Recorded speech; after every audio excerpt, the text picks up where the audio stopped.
মা কালীর 3টি পাওয়ারফুল মন্ত্র যা প্রতিদিন পাঠ করলে আপনার ক্ষতি করার সাহস কারো হবে না। কথায় আছে ভক্তিই মূল মন্ত্র, তবে বৈদিক মতে পূজা অর্চনা তো বিধিবদ্ধ নিয়ম আছেই। শাস্ত্রে বলা আছে মা কালীর এই 3টি মন্ত্র প্রতিদিন পাঠ করলে আপনাকে ক্ষতি করার সাহস কারো হবে না। তাই চলুন মন্ত্রগুলি জেনে নেওয়া যাক। নাম্বার 1, মা কালীর বীজ মন্ত্র। ওম ক্রিম কালিকায় নমঃ। এই মন্ত্রটি পাঠ করলে অশুভ শক্তির প্রভাব মুক্ত হয়, যে কোনো বিপদের আশঙ্কা থেকে মুক্তি পাওয়া যায় এবং আত্মবিশ্বাসের পরিমাণ বেড়ে যায়। নাম্বার 2, বিশেষ কালী মন্ত্র।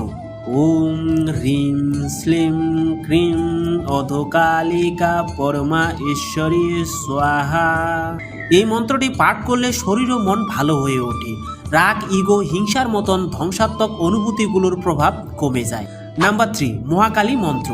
ওম ক্রিম ক্রিম রিম রিম